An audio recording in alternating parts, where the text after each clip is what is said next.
तेजस्वी यादव पर उनके सहयोगी दलों का दबाव लगातार बढ़ रहा है, चाहे वो मुकेश सहनी हो चाहे वो कांग्रेस हो। लगातार सीटों को लेकर, डिप्टी सीएम को लेकर तेजस्वी यादव दबाव में हैं। लेकिन फैसला क्या होगा? क्योंकि जिस तरह से दबाव बढ़ रहा है, तेजस्वी यादव कुछ न कुछ फैसला लेने के लिए मजबूर होंगे ही होंगे। तो आज हम बात मुकेश सहनी की नहीं करेंगे, हम बात करेंगे कांग्रेस की। कांग्रेस की सीटों को लेकर कल हम बात कर चुके हैं। आज बात करेंगे डिप्टी सीएम को लेकर कि डिप्टी सीएम को लेकर कांग्रेस का प्लान है क्या। क्या कांग्रेस कोई नया वोट बैंक जोड़ना चाहती है अपने साथ, या अपने पुराने वोट बैंक को और मजबूत करना चाहती है? जी, हम बात कर रहे हैं रविदास वोटरों की, जो 4.7% है बिहार में।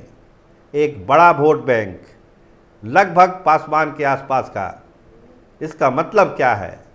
क्या राजेश राम को जिस दिन प्रदेश अध्यक्ष बनाया गया था, उसी समय ये स्क्रिप्ट लिख दी गई थी कि डिप्टी सीएम के तौर पर राजेश राम का नाम तय किया जाएगा, ताकि इतना बड़ा वोट बैंक रविदास का कांग्रेस के साथ गोलबंद हो सके। देखिए, आंकड़े जो हैं वो चौंकाने और हैरान करने वाले हैं। जो 2020 का चुनाव हुआ, उसमें 13 रविदास बिरादरी के लोग विधायक बने। यानी कि जो 38 रिजर्व सीटें हैं बिहार विधानसभा की, उसमें 13 सीटें रविदास समुदाय ने जीता। तो इसका मतलब है कि वो कितने सीटों को प्रभावित करती है रविदास वोटर। 4.7 हम आपको बता चुके हैं, जो जातीय आंकड़ा है। सही है गलत है ये तो अब नए जब जातीय गणना होगी पता चलेगा, लेकिन जो मौजूदा आंकड़ा है वो 4.7 ही है।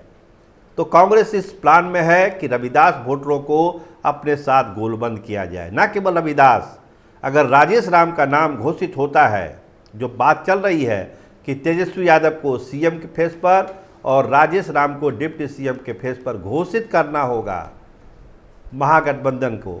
जो एक और डिप्टी सीएम है वो अल्पसंख्यक भी हो सकता है या दूसरा कोई हो सकता है, लेकिन रविदास के नाम पर जब एक बात है तो वो राजेश राम का चेहरा है। और इससे एक फ़ायदा तेजस्वी यादव को भी सीधा सीधा दिख रहा है, क्योंकि इतनी बड़ी आबादी अगर महागठबंधन के साथ जुड़ती है, गोलबंद होती है, जो अभी छितराया हुआ है।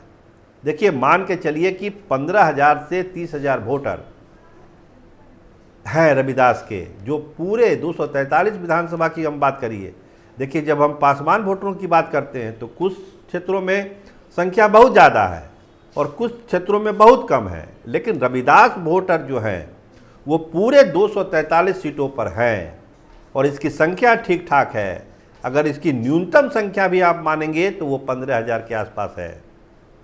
तो इसका मतलब है कि कितना बड़ा वोट बैंक और कितना निर्णायक वोट रविदास का है। और इसीलिए कांग्रेस ने एक मेगा प्लान बनाया है राजेश राम को लेकर कि जब घोषणा हो तेजस्वी यादव की, जब भी हो, तो साथ साथ राजेश राम के नाम की भी घोषणा डिप्टी सीएम के तौर पर हो, ताकि दलित वोटरों का रुझान महागठबंधन की तरफ हो और कांग्रेस को एक मुश्त वोट और महागठबंधन को भी एक मुश्त वोट रविदास बिरादरी का मिल सके।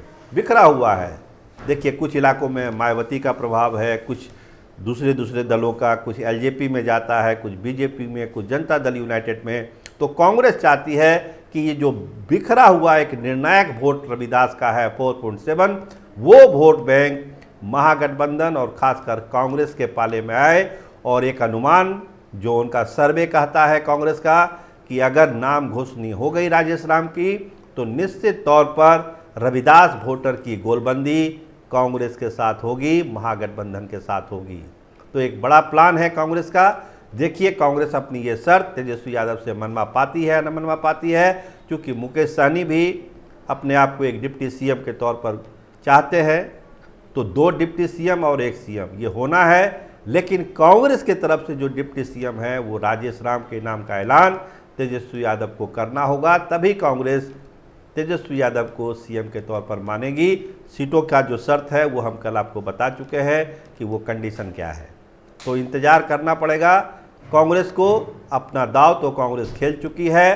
फैसला तेजस्वी यादव को लेना है कि कांग्रेस के इस मांग पर वो क्या करे, अगर करे तो इसका कितना फ़ायदा होगा और अगर फ़ायदा होगा तो क्या महागठबंधन कुर्सी तक पहुंच सकता है? सत्ता की चाबी महागठबंधन के हाथ में होगी।